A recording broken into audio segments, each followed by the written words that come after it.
banyak kesempatan untuk masuk surga. Saya mengatakan banyak kesempatan karena ini kesempatan yang bisa kita ambil. Ya, namanya kesempatan itu kita tidak diberi cuma-cuma. Kita bisa memperoleh kalau memanfaatkan kesempatan itu untuk melakukan perbuatan-perbuatan atau program-program yang bisa mengantarkan kita untuk masuk surga. Nah, kesempatan itu banyak sekali. Nah, saking banyaknya saya tidak bisa membahas keseluruhan. Saya membahas hanya sebagian saja, tapi itu pun sudah lumayan ya. Mudah-mudahan yang kita bahas ini memotivasi kita untuk meraih kesempatan masuk surga. Nah, tentu kita semua ini mengharapkan masuk dan tinggal di surga ketika kita dihidupkan kembali di hari kebangkitan atau hari kiamat. Kita yang beriman kepada Allah dan kepada hari akhir mesti optimis bahwa kita insya Allah akan diberi kesempatan oleh Allah untuk masuk dan tinggal di surga. Karena Allah sendiri dan juga utusannya Nabi Muhammad SAW telah memberitahukan banyaknya jalan menuju ke surga. Allah memberikan jalan, jalur, rute yang banyak. Nah, kita tinggal mengambil kesempatan mengikuti jalur yang mana atau mengikuti rute yang mana. Dan kita harus beroptimis, ya. Kita harus berprasangka baik, insya Allah kita masuk. Karena itu dianjurkan oleh Rasulullah SAW supaya kita itu optimis, punya harapan yang positif bahwa kita akan masuk surga. Tentu kalau kita punya rasa optimisme semacam itu, kita konsekuen. Itu konsekuennya, kalau kita ingin masuk surga, ya kita punya semangat untuk melakukan hal-hal yang bisa mengantarkan kita masuk ke surga. Ada jalur yang digambarkan oleh Allah secara umum. Kalau secara umum itu kira-kira kalau kita gambarkan itu suatu jalan raya yang lebar sekali. Lebar sekali, saking lebarnya di situ banyak jalur-jalur atau lajur-lajur atau lane. Ya. Jadi jalannya itu lebar, terdiri dari beberapa lajur. Nah, kita mengikuti lajur yang manapun dah. Apakah yang di tengah atau yang di pinggir, itu ujung-ujungnya nanti kita akan ketemu surga. Nah, yang digambarkan secara umum ini, Allah menggambarkan hanya dua syarat, ya. Hanya dua syarat, yaitu beriman dan beramal soleh.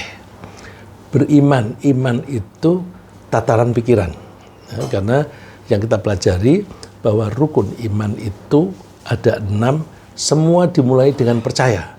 Percaya kepada Allah, percaya kepada utusannya, percaya kepada kitabnya, percaya kepada utusannya, percaya kepada hari akhir, percaya kepada qada dan qadarnya. Dimulai dengan percaya. Percaya itu pekerjaan pikiran.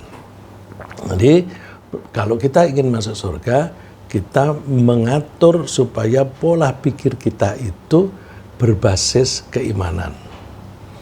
Dari basis keimanan itu, terus kita wujudkan, kita ekspresikan, ya, kita manifestasikan dalam bentuk kegiatan sehari-hari. Nah, kegiatan itu bisa anggota badan kita yang melakukannya, bisa juga mulut kita dengan ucapan-ucapan. Dan ucapan-ucapan kita, perilaku kita harus berbasis pada keimanan tadi. Kalau itu kita lakukan, maka insya Allah pasti, ya. Mohon maaf saya mengatakan pasti, karena dasarnya firman Allah. Ya. Saya mengatakan insya Allah karena itu kehendak Allah. Jadi saya yakin pasti, tapi kepastian yang saya yakini itu berdasarkan firman Allah, bukan berdasarkan prasangka saya. Ya. Firman Allah, innallaha yudkhilul ladzina amanu wa 'amilus solihati jannatin tajri. tajri min tahtihal anharu yuhallawna fiha min asawira min dhahabi wa lu'lu'a wa libasuhum fiha harir. Allah akan memasukkan orang-orang yang beriman dan berperilaku baik. Ya. Amila itu berbuat, jadi berperilaku. As-solihat itu kebaikan-kebaikan. Jadi bisa kita katakan berperilaku baik. Allah akan memasukkan mereka ke surga. Surga itu taman. Ya.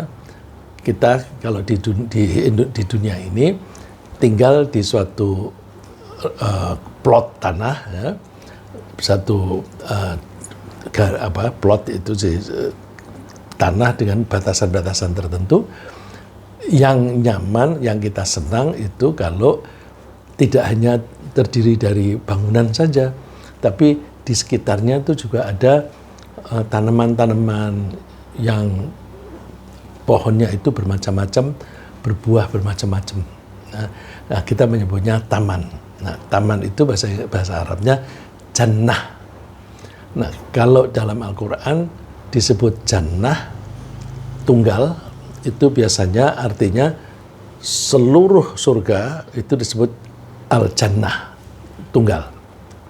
Tapi kalau disebutkan dalam bentuk jamak seperti ini di sini jannat. Nah, jannat itu jamak. Itu berarti artinya taman-taman. Ya. Jadi masing-masing orang yang beriman dan beramal soleh akan memperoleh taman. Karena orangnya banyak, tamannya banyak, maka disebut jannat. Di situ mengalir sungai-sungai. Artinya taman itu subur. Di situ banyak pohon-pohon yang tumbuh dan dengan buah yang bermacam-macam. Yuhallawna fiha min asawir. Mereka diberi perhiasan. Perhiasannya berupa emas, berupa sutra. Jadi kalau pakaian itu sutra, kalau pakaian itu, kalau hiasan itu ada emas, ada mutiara. Walibasuhum fiha harir. Pakaian mereka itu terdiri dari sutra. Nah, ini ada penjelasan dari Rasulullah SAW bahwa kita di dunia yang laki-laki jangan mengenakan pakaian yang terbuat dari sutra. Nah, karena jatah kita sutra itu nanti di akhirat, di surga. Nah, orang yang di dunia laki-laki memakai sutra, dia tidak mendapatkan bagian sutra nanti di akhirat. Nah, kalau tidak mendapatkan bagian sutra, ya kira-kira tidak akan masuk di sana. Nah, begitu pula emas. Emas ini di dunia kita tidak boleh menggunakan emas untuk perangkat rumah. Misalnya untuk membuat sendok, ya, emas dan perak. Ya. Sendok, garpu, piring, handle pintu, itu tidak boleh. Ya, antara lain juga berlebihan. Ya, berlebihan. Kita dianjurkan oleh Allah supaya kita itu hidup sederhana, yang penting kebutuhan kita semuanya terpenuhi. Itu yang pertama. Jadi yang pertama, secara umum, orang yang beriman dan berperilaku baik berdasarkan imanan tadi pasti masuk surga. Yang kedua, Rasulullah SAW meyakinkan bahwa kita akan masuk surga jika kita mengakhiri hidup dalam keadaan sedang berbuat baik. Jadi kita jaga agar ketika malaikat pencabut nyawa datang mematikan kita, saat itu kita sedang berbuat baik. Apa saja ada. Tapi perbuatan baik itu berdasarkan iman. Misalnya bersedekah. Sedekahnya karena Allah, bukan sedekah karena ingin mendapatkan vote, mendapatkan suara dalam pemilu. Nah, itu bukan karena Allah. Ya. Sedekah karena Allah, puasa karena Allah, bukan puasa yang egois. Puasa egois itu puasa supaya aku kurus. Aku sudah kegemukan, aku ingin kurus, aku mau puasa. puasanya itu tidak mengabdi kepada Allah, tetapi mengabdi kepada diri sendiri. Nah, orang akan masuk surga, insya Allah, kalau dia meninggal dunia sedang melakukan kegiatan baik berdasarkan keimanan. Rasulullah memberikan contoh, antara lain, man qala la ilaha illallah ibtigha'a wajhillah khutiba lahu biha dakhala jannah. Siapa yang mengucapkan la ilaha illallah, ketika mengucapkan itu tujuannya hanya untuk mencari ridho Allah, dan dia mati dalam keadaan seperti itu, maka dia akan masuk surga. Nah, ini makanya penting talqin, ya. Orang yang sedang sakit itu seringkali fokusnya pada rasa sakit itu. Bahkan kadang-kadang bisa putus asa kalau dia tidak punya harapan. Tapi orang beriman, kalaupun dia akan meninggal dunia, dia tidak akan putus asa. Karena orang yang beriman, ketika dia sakit keras dan memang betul-betul akan meninggal dunia, malah senang. Karena apa? Orang yang beriman dan berperilaku soleh, ketika dia mau dicabut nyawanya, itu ada malaikat yang menunjukkan gambar, ya, mungkin video atau apa yang tidak kasat mata orang biasa, yang menunjukkan itu tempatmu. Nah, karena ditunjukin itu tempatmu nanti kalau kamu dibangkitkan kembali. Orang semacam itu nggak akan putus asa. Karena ya memang aku ini mau mati, tapi kematianku ini mempercepat prosesku menuju ke sana. Nah, kalau mempercepat seperti itu, dia menjadi senang ketika nyawanya dicabut.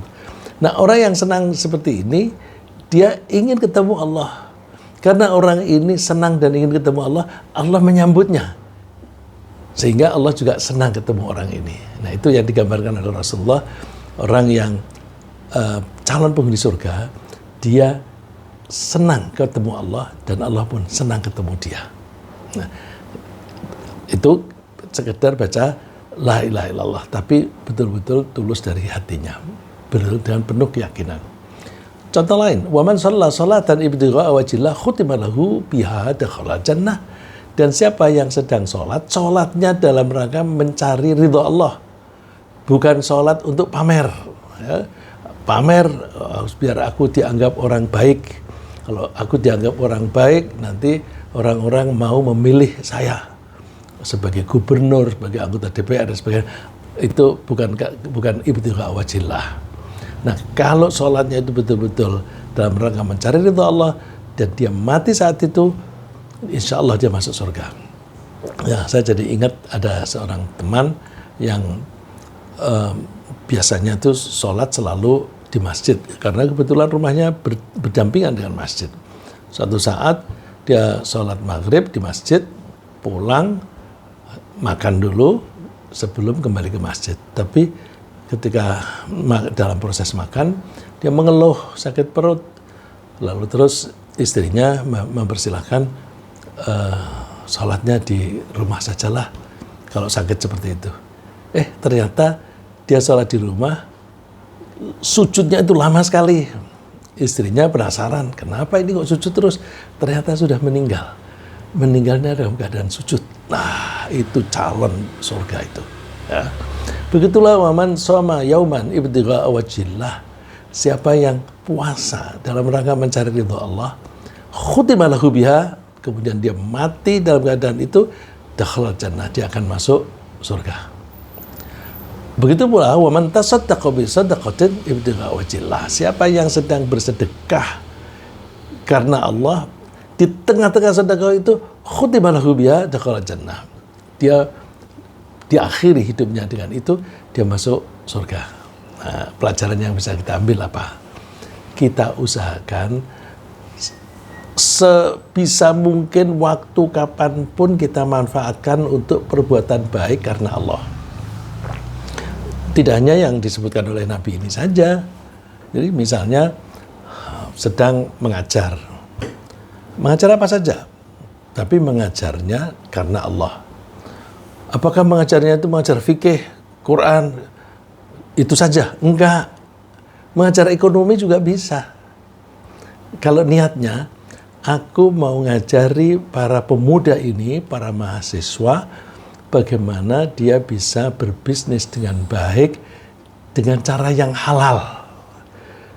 Terus dengan cara-cara yang bisa membuat bisnisnya itu makin tumbuh, sehingga mereka bisa kaya. Dengan kekayaan itu, mereka bisa memanfaatkan kekayaannya untuk beribadah. Bukankah pergi haji juga membutuhkan uang? Bukankah memberi nafkah kepada keluarga juga butuh uang?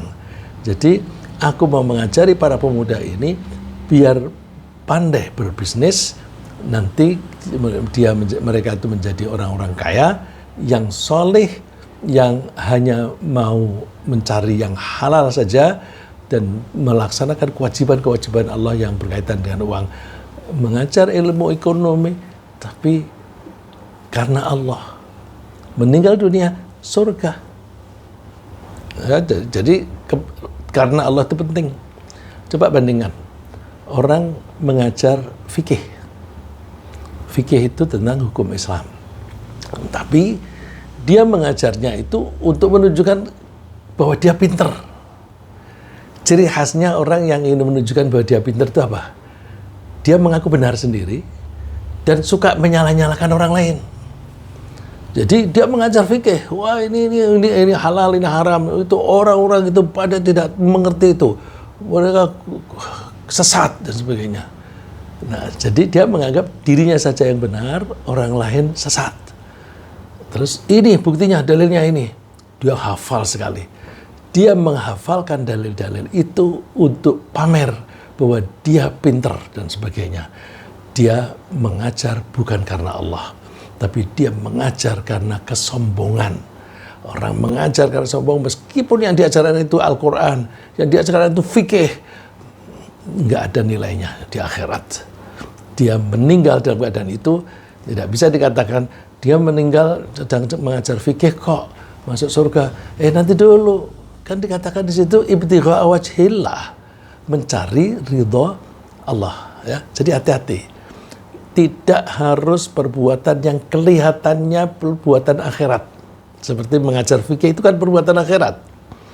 Mengajarkan ekonomi, cara berbisnis itu kan keduniaan.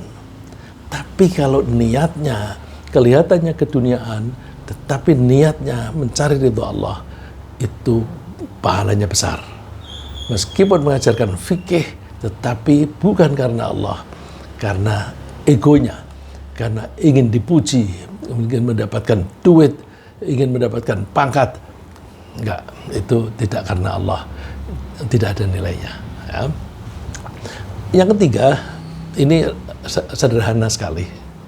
Dan insya Allah banyak di antara kita ini sudah mempraktekkan, sudah hafal insya Allah, yaitu kita sering-sering mohon ampun kepada Allah. Terutama formula yang disebutkan oleh Rasulullah disebut Sayyidul Istighfar. Kalau orang membaca Sayyidul Istighfar sehari 2 kali aja, yaitu awal dari siang hari, awal dari malam hari. Rasulullah mengatakannya tidak awal. Jadi pokoknya kalau dia membaca ini di waktu siang hari yang saya maksud itu daytime, ya, waktu matahari terbit sampai terbenam, itu kita menyebutnya kan siang hari, bukan waktu siang, ya, siang hari. Kalau dia siang hari itu entah pagi atau siang dia membaca istighfar ini, terus dia meninggal pada hari itu sebelum matahari terbenam, maka dia akan diampuni oleh Allah dan masuk surga. Begitu pula kalau ada orang membaca ini di waktu malam hari, misalnya habis maghrib, ya, itu kan awal dari malam hari. Dibaca ini terus meninggal entah tengah malam atau nanti menjelang subuh, dia masuk surga. Kok bisa begitu? Sebegitu sederhana? Sebenarnya tidak sederhana ini. Coba kita kita pelajari isinya. Ya. Hadisnya sih Rasul mengatakan Sayyidul Istighfar itu kalau kamu mengucapkan ini, ya, nanti kita baca. Ya. Jadi yang namanya Sayyidul Istighfar itu ini loh. Terus Rasulullah mengatakan, siapa orang yang mengucapkan ini di waktu siang hari dengan meyakini apa yang dia ucapkan. Nah, ini penting. Kalau tadi kan ibtigha wajillah, mengharapkan ridha Allah. Yang di sini muqinan biha, dengan penuh keyakinan. Jadi bukan membaca hanya di lisan, tapi diyakini dengan hatinya. Kemudian dia mati pada hari itu, sebelum sore hari, sebelum malam hari, dia masuk surga. Dan siapa yang membaca ini di malam hari dengan meyakini apa yang dia ucapkan, dan dia mati pada malam itu sebelum subuh, maka dia termasuk penghuni surga. Coba kita pelajari. Ini insya Allah banyak yang hafal. Bunyinya begini. Allahumma anta rabbi, la ilaha illa anta. Tuhan, Allah, Engkau adalah Tuhanku, tidak ada Tuhan selain Engkau. Ini kan menyatakan ketauhidan, mengesahkan Allah. Tidak ada Tuhan selain Allah. Dan menyebutnya di sini Rabbi, itu aku, Engkaulah yang mengatur. Engkau yang mengatur aku. La ilaha illa anta, aku menyembah hanya kepadamu. Jadi menggantungkan diri pada Allah dan melakukan apapun hanya untuk Allah. Terus dia membuat pengakuan. Khalaqtani wa ana abduk. Engkau telah menciptakan aku, karena itu saya adalah hambamu. Nah, kalau mengakui bahwa saya adalah hambamu, berarti saya siap untuk taat melaksanakan apapun yang engkau kehendaki. Ini dengan penuh keyakinan. Jadi omongnya ini tidak hanya di lisan, betul-betul diyakini. Itu betul-betul janji gitu. Wa ana ala ahdika wa ahdika mastata'tu. Saya akan siap melaksanakan janji-janji kesetiaan kepadamu semampu saya. Jadi ini sudah ada komitmen, saya akan melaksanakan ajaranmu semaksimum yang aku bisa, mentok itu, ya, optimal. Terus, tapi kita manusia ini kan kadang-kadang salah, lalu mohon perlindungan.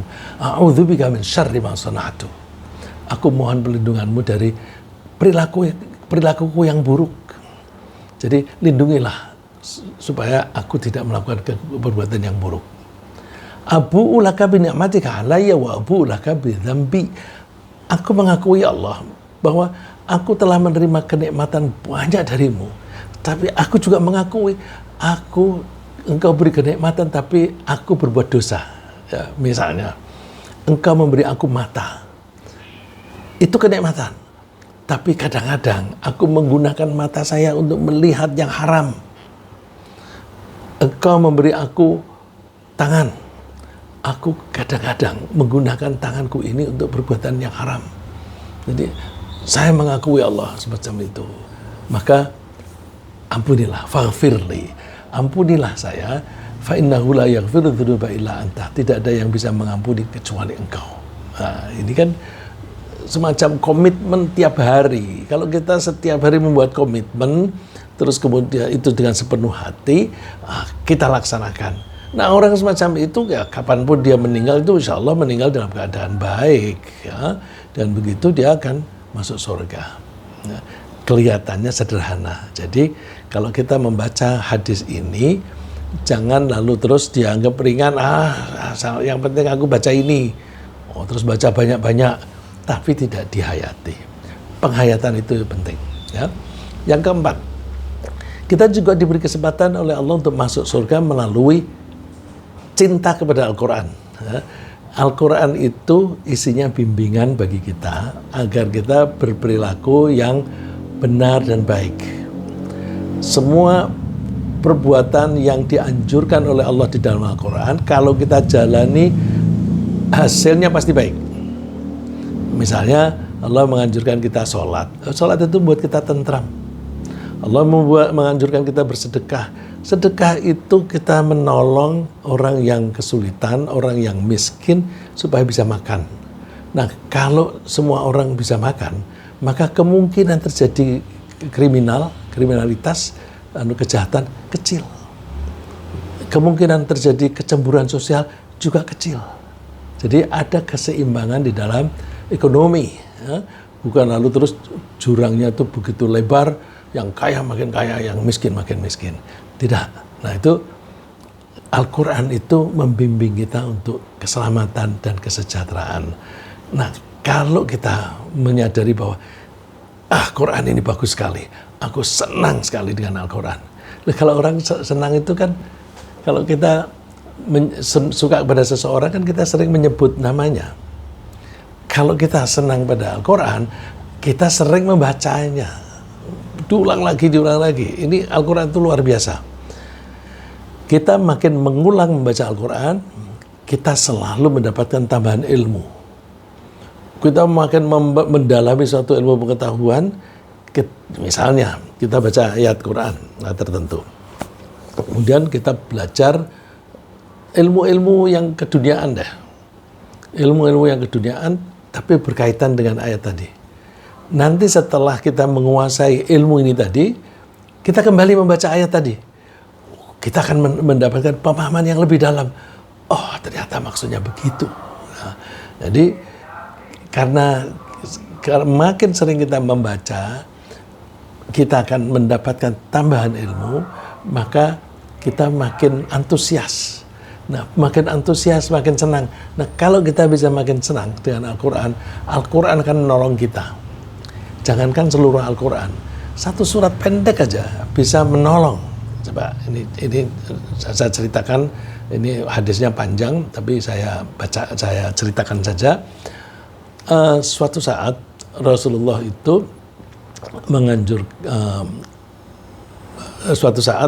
menganjurkan beberapa orang itu untuk beribadah di pinggiran kota, ya. Jadi ada masjid Nabawi yang di tengah kota, terus di pinggir kota itu ada Masjid Quba, ya. Zaman dulu itu ada Masjid Quba sejak zaman dulu. Bahkan Masjid Quba itu dibangun sebelum Masjid Nabawi. Nah, orang-orang yang pada sholat di situ itu diimami oleh seorang yang paling pandai membaca Al-Quran. Orang yang paling pandai membaca Al-Quran ini, dia kalau membaca surat setelah Fatihah itu selalu ditambahi dengan Qul huwallahu ahad. Jadi misalnya idza sama'un fatarat wa idzal kawakibun tatarat. Setelah itu selesai, dia tambahin lagi Qul huwallahu ahad, Allahus samad. Nanti rakaat berikutnya juga begitu.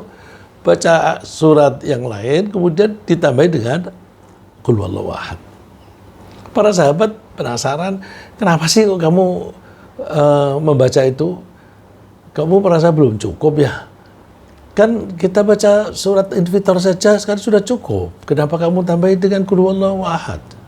Kamu baca misalnya Qul ya ayyuhal kafirun saja kan cukup. Kok kamu tambahin dengan Qul huwallahu ahad?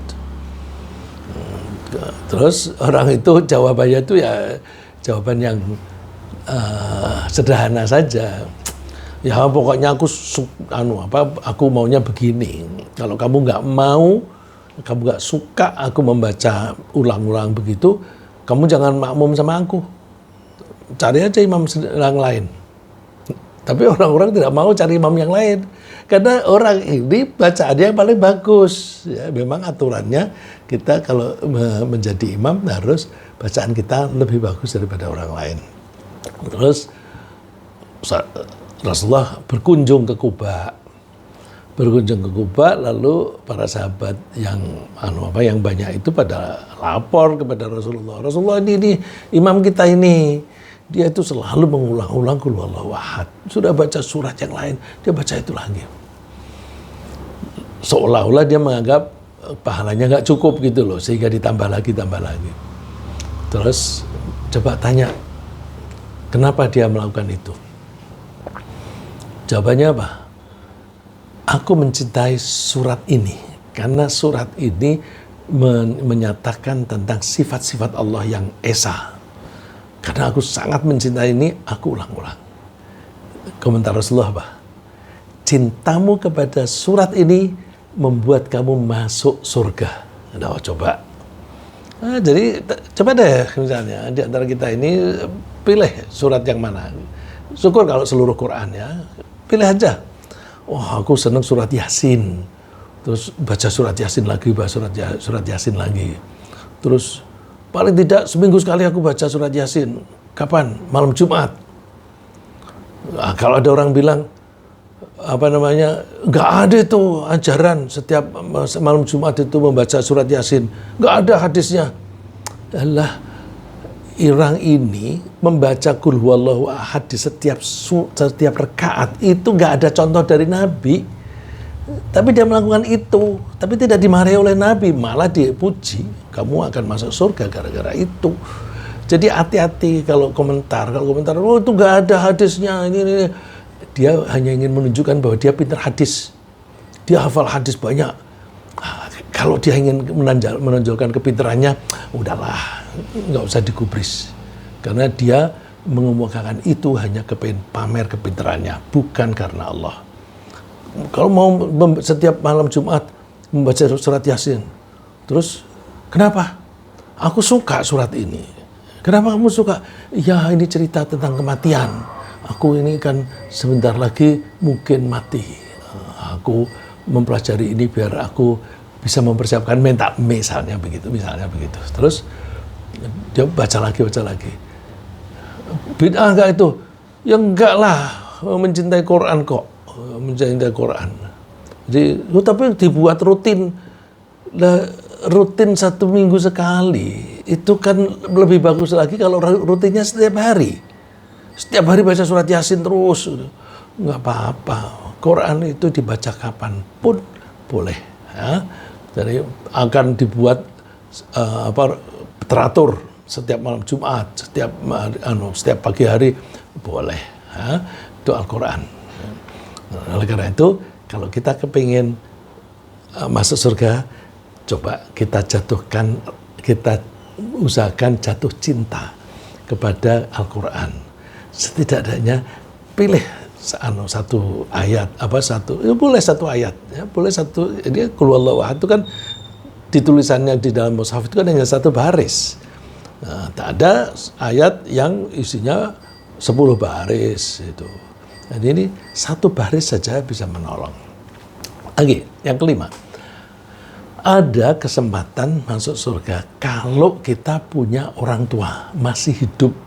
Apalagi orang tua itu sudah tua sekali, baik dua-duanya maupun salah satu. Itu kunci surga, ya, kunci surga. Jadi ada jaminan kalau seorang anak mau melayani bapaknya atau ibunya atau dua-duanya yang sudah lemah itu, maka itu kesempatan masuk surga. Kalau orang makin tua itu kan seringkali ada, apalagi kalau pikun. Itu kan suka ngerepotin tuh. Habis makan minta makan lagi. Terus ngomong diulang-ulang. Jangan bosen. Terus apalagi kalau dia buang air kotor, buang air besar itu di tempat tidur, ngerepotin. Nah, kalau bilang ngerepotin itu bukan calon surga itu. Orang yang paham bahwa melayani orang tua itu adalah kunci surga, maka makin repot melayaninya, makin besar kemungkinannya masuk surga.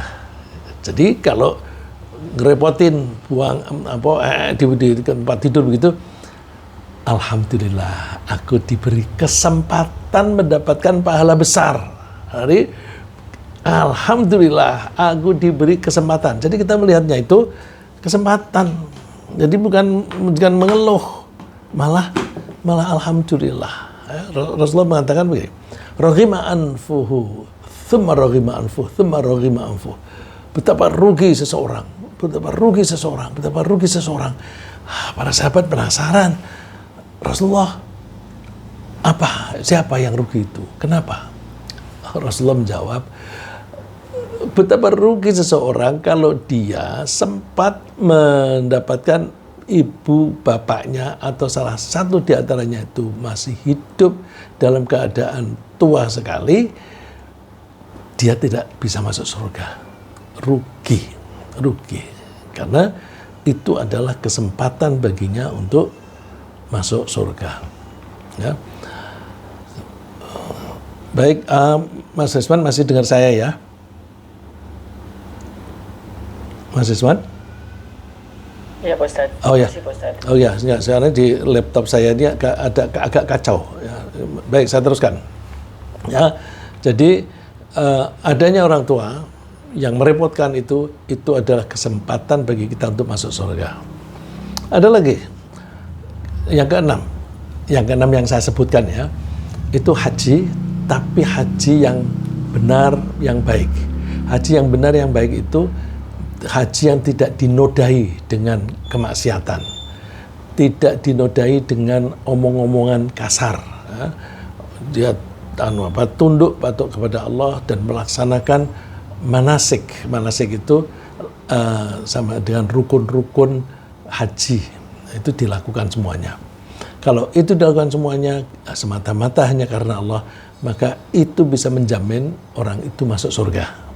Rasulullah mengatakan, al-hajjatul mabrurah laisa laha jazaa'un illal jannah. Haji yang mabrur itu artinya yang diakui kebaikannya. Yang diakui kebaikannya, berarti haji yang dilaksanakan dengan sempurna. Tidak ada balasannya kecuali surga. Jadi kalau kita kesempatan haji, itu usahakan, ini kesempatan bagiku untuk menempuh jalan menuju ke surga. Nah, apalagi sekarang ini haji itu kemungkinannya kecil sekali, antrinya bisa panjang, ya. Dan tidak perlu haji berkali-kali. Jadi begitu kita dapat kesempatan haji, manfaatkan sebaik-baiknya. Ini kunci surga. Terus wal umratu ilal umrati kafaratun lima bainahuma. Kalau melakukan umrah kemudian diikuti umrah lagi, nah dosa-dosa di antara umrah itu diampuni oleh Allah. Nah, ini mirip dengan sholat zuhur, kemudian nanti sholat asar. Sholat satu diikuti dengan sholat berikutnya, itu menyebabkan Allah mengampuni dosa-dosa di antara dua sholat tadi. Nah, jadi kalau kita tidak sempat umrah, sholatnya aja itu dilakukan dengan baik, itu bisa menebus dosa kita. Yang ketujuh, Allah juga memberi kita kesempatan masuk surga jika kita mau membangun masjid. Nah, ini sudah populer sekali. Orang kalau membangun masjid di dunia, oleh Allah pada saat yang sama dibangunkan rumah di surga. Masjid sekecil apapun nanti akan dibikinkan di surga. Nah, maka kalau ada masjid sedang dibangun atau sedang renovasi, ambil ini kesempatan untuk masuk surga, bantu. Nah, syukur kalau bisa bantu seluruhnya. Ya, itu kalau seluruhnya biayanya tinggi, ya sebagian. Nah, karena kalau Allah membangunkan rumah di surga, berarti kan sudah punya coupling di sana, jaminan akan tinggal di sana, udah punya rumah di sana kok, gitu. Ya, itu sudah populer. Kita teruskan. Kesempatan untuk masuk surga itu juga bisa kita peroleh dengan cara melaksanakan perintah Allah yang manapun, niatnya yang benar untuk mencari ridho Allah. Ini tadi sudah kita sebutkan, tapi ini lebih spesifik. Jadi jangan lupa melakukan apapun diniati. Jadi niat itu tidak hanya ketika sholat, ketika puasa, ya. Ketika puasa kita nawaitu sobagodin. Ketika kita bersedekah juga kita niati. Bahkan ketika kita menolong orang lain kita niati. Bukan hanya itu, ketika kita bercanda suami istri kita niati. Karena kalau tidak diniati dengan baik, nanti bercanda suami istri hasilnya ya hanya kesenangan saja. Tapi kalau diniati, misalnya yang laki-laki, aku mau bercanda sama istri, supaya apa? Supaya aku lega, tidak mempunyai dorongan-dorongan berlebihan, sehingga kalau aku ketemu wanita lain, aku tidak punya minat untuk memandang berlama-lama. Memandang berlama-lama saja tidak, apalagi sampai ikut bercanda juga, nggak usah. Ya. Nah, itu laki-lakinya begitu. Jadi berarti dia bercanda dengan istri, niatnya menghindari dosa. Istrinya juga begitu. Aku mau melayani suamiku bercanda. Terus supaya apa? Supaya dia tidak kepingin mencari yang lain. Udah, bercanda sama aku aja, jangan bercanda sama orang lain. Nah, ini juga begitu. Dia melakukan itu mencegah agar suaminya tidak terjerumus di dalam dosa. Itu dapat pahala. Nah, kalau itu dapat pahala, ya kan itu berarti salah satu kunci surga. Jadi kuncinya di niat. Rasulullah mengatakannya begini, man anfaqa zawjaini fi sabilillah nudiya fil jannah ya Abdullah hadza khair faman kana sampai di situ dulu. Orang yang mempunyai dua istri, dia mengawini dua istri di jalan Allah. Hati-hati ya, mengawini dua istri poligami di jalan Allah, bukan kawin lagi karena nafsu. Kawin lagi misalnya ada saudaranya, mungkin kerabatnya yang suaminya meninggal dunia, anaknya kecil-kecil, terus kepingin merawat anak-anaknya yatim, ya, tapi aku merawatnya gimana? Ya biar dirawat oleh ibunya. Terus aku daripada hanya begitu, ibunya aja aku nikahin, ya, sekalian dalam rangka menolong. Jadi menikahnya itu karena kasih sayang, karena rahmat kepada wanita dan anaknya itu. Itu menyebabkan dia masuk surga. Jadi kalau ada orang poligami, jangan buru-buru dicela, ya, jangan buru-buru dicela. Karena siapa tahu dia poligaminya itu masuk yang ini. Kalau masuk yang ini, surga itu. Ya. Tapi kalau poligaminya karena menuruti nafsu semata, nah itu yang tidak baik. Ya. Makanya Allah mengatakan, ya Abdullah, hadza khair. Ini baik, ini baik. Ya, kalau dikatakan begini, jangan dibikin generalisasi bahwa orang yang belum poligami imannya belum sempurna, wah itu berlebihan, itu terlalu menyederhanakan kasus, ya, terlalu menyederhanakan kasus. Malah ada bilang bahwa kalau belum poligami berarti belum menjalani sunnah Rasul. Kalau bilang sunnah Rasul, hati-hati ya. Rasulullah itu nikah itu karena perintah Allah, bukan karena keinginannya sendiri. Kalau bilang sunnah Rasul, aku kawin lagi mengikuti sunnah Nabi, kamu diperintah Allah apa? Atau diperintah nafsu? Hati-hati. Jangan gampang-gampang bilang ini sunnah Rasul. Jangan buru-buru. Ya. Tidak hanya itu, apapun ya. Ini contohnya, faman kana min ahli shalah du'a min babi shalah. Di surga itu ada banyak pintu. Ada pintu yang diberi nama pintu sholat, ada pintu puasa, ada pintu jihad. Ya. Cuma ada yang istimewa. Kalau pintu puasa namanya bukan pintu puasa, tapi pintu royan. Ya. Tapi yang lainnya disebut pintu sedekah, pintu sholat dan sebagainya. Ya. Orang yang ahli sholat dipanggil dari pintu sholat, orang yang ahli jihad, yang ikut berjihad di jalan Allah, nanti dipanggil oleh malaikat lewat pintu jihad.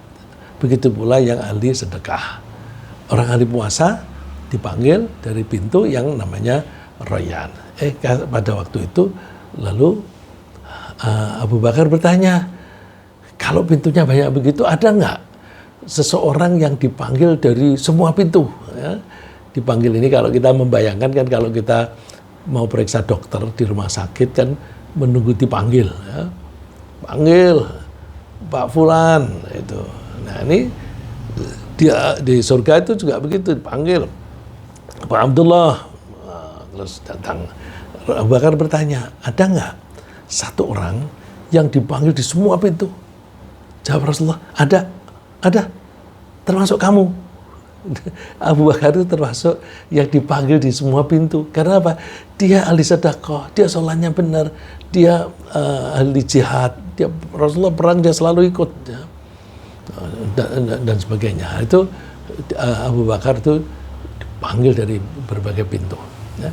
Yang kesembilan, kesempatan masuk surga juga bisa diperoleh dengan cara bersabar dalam arti luas. Sabar itu pengertiannya begini. Ada 3 pengertian. Sabar yang pertama, tekun melaksanakan perintah Allah. Yang kedua, tetap teguh, tidak berbelok meskipun ada iming-iming atau godaan.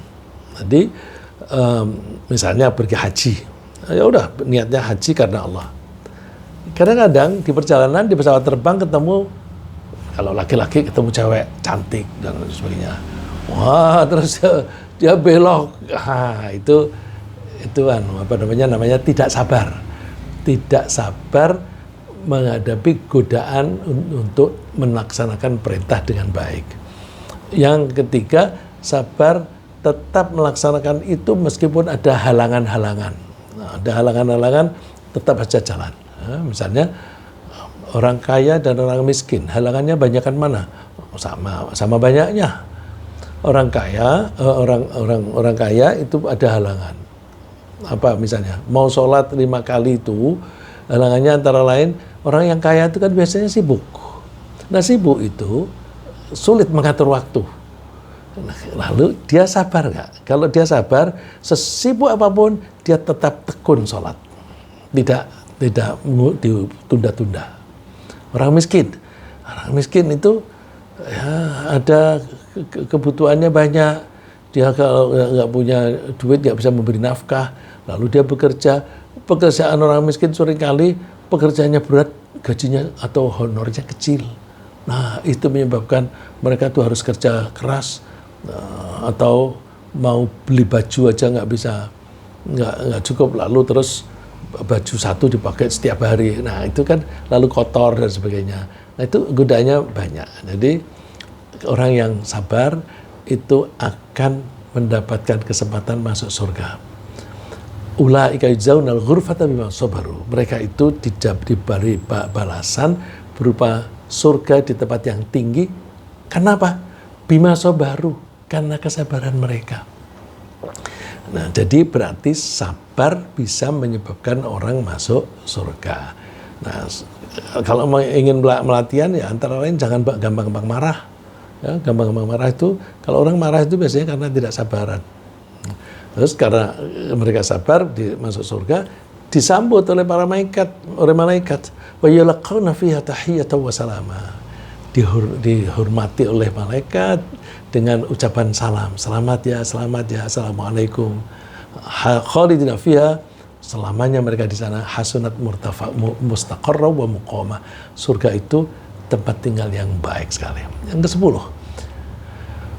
pergi menuju surga juga bisa ditempuh melalui jalan menuntut ilmu. Menuntut ilmu, tapi niatnya juga jangan salah. Aku kepengen jadi dokter. Kenapa? Tidak ada dokter yang miskin. Apalagi kalau dokternya itu spesialis yang canggih begitu. Wah, itu kaya itu. Jadi kepengen jadi dokter karena pengen kaya. Atau kepengen jadi insinyur. Insinyur itu kalau kerja gajinya tinggi misalnya. Kalau belajar karena duit tidak mengantarkan ke surga. Yang bisa mengantarkan ke surga itu kalau di jalan Allah. Sekolah kedokteran bisa nggak? Bisa. Aku kepengen belajar kedokteran. Aku ingin membantu orang-orang yang sakit supaya mereka bisa sembuh. Ya, membantu, memberikan pengarahan supaya bisa sembuh. Karena orang sakit itu biasanya paling tidak bisa melaksanakan ibadah dengan baik. Kalau aku membantu supaya sehat, kan dia bisa beribadah dengan baik. Supaya aku bisa jadi dokter, aku harus kuliah dulu. Setiap langkah yang dia lakukan itu pahala. Nah, makanya Rasulullah menyebut, siapa yang menempuh jalan dalam rangka menuntut ilmu, maka Allah membuat dia menempuh jalan menuju ke surga. Jadi berangkat ke Universitas Indonesia misalnya, ke Fakultas Kedokteran, berangkat itu lahiriahnya menuju ke Salemba atau menuju ke Depok, ya. Tapi hakikatnya dia sedang menuju ke surga. Nah, orang yang rajin menuntut ilmu itu dihormati oleh siapa saja, termasuk malaikat. Wa innal malaikata la tadau ajnihataha ridwan lidhalibil ilm. Para malaikat itu pada merendahkan sayapnya karena ridho kepada orang yang menuntut ilmu. Dan orang yang menuntut ilmu sehingga dia berilmu, dia itu didoakan oleh siapa saja supaya diampuni oleh Allah. Rasulullah mengatakan, la yastaghfir lahu man fis samawati wa man fil ard. Orang yang berilmu itu didoakan, dimohonkan ampun baik oleh penduduk langit maupun penduduk bumi. Sampai siapa? Wal khitanu fi jawfil ma. Ikan yang ada di tengah laut. Tengah laut itu kan jauh. Ya, kalau kita di Jawa ini tengah laut itu, kalau di Laut Jawa itu tidak terlalu dalam. Lautan Hindia, wah itu jauh. Kok tahu? Ya tahulah karena Allah memberi mereka tahu. Ya, jadi itu beberapa contoh. Ini sudah 6:30, tapi boleh saya tambahkan 2 poin lagi. Tapi cepatnya bahwa ada lagi jalan menuju ke surga, yaitu sholat sunnah rawatib. Sholat sunnah menjelang atau setelah sholat wajib. Seperti misalnya zuhur, itu sebelum zuhur dan setelah zuhur. Sebelum asar, setelah maghrib, sebelum isya, itu namanya sholat rawatib. Nah, ada yang menganggap, yang menghitung itu 12, ada yang menghitung 10. Nah, udahlah, untuk gampangnya pokoknya sholat rawatib. Siapa yang sholat rawatib sehari semalam 12 rakaat, maka Allah akan membangunkan rumah di surga. Ya, jadi sholat rawatib kalau kita sempat, kita sholat dulu, apalagi kalau kita di masjid, kalau kita menunggu, daripada menunggunya kosong begitu, sholat saja. Ya. Yang terakhir, ini kalau ada pandemi atau ada bencana alam.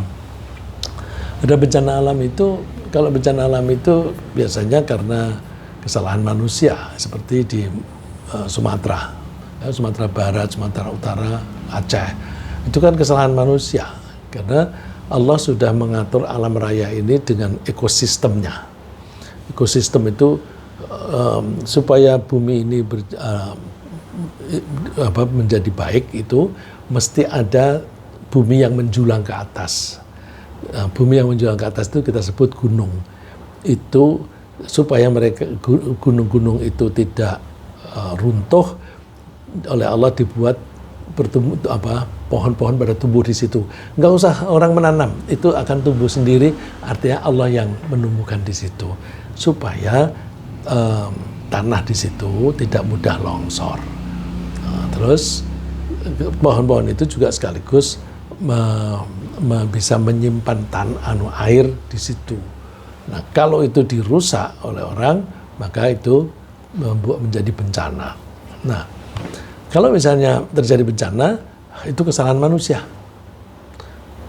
Ada pandemi, itu kesalahan manusia. Ya, secara langsung atau tidak langsung, pandemi itu kesalahan manusia. Nah, pandemi atau bencana itu ada 2 sisi. Ya, kalau pisau itu 2 mata pisau. Terhadap orang yang zalim, bencana itu sebagai siksaan. Tapi kalau ada orang mukmin yang soleh di situ ikut menjadi korban, itu artinya dicomot oleh Allah, dijadikan orang yang syahid. Karena orang yang meninggal di tengah-tengah masyarakat yang terkena pandemi, dia tidak pergi kemana-mana di situ, tidak pergi kemana-mana itu artinya dia melindungi orang luar. Kalau dia keluar dari situ, dia membawa virus, berarti dia menularkan virus itu ke luar daerah. Nah, oleh karena itu dianjurkan tetap aja di situ biar tidak menulari sana. Kalau dia di situ dalam rangka jangan sampai menulari, kan dia berjuang, memperjuangkan orang lain jangan sampai ketularan. Nah, orang yang soleh di situ kemudian meninggal dunia dalam keadaan syahid dengan pahala syahid, berarti masuk surga. Jadi bencana itu siksaan bagi orang yang zalim dan rahmat bagi orang-orang yang soleh.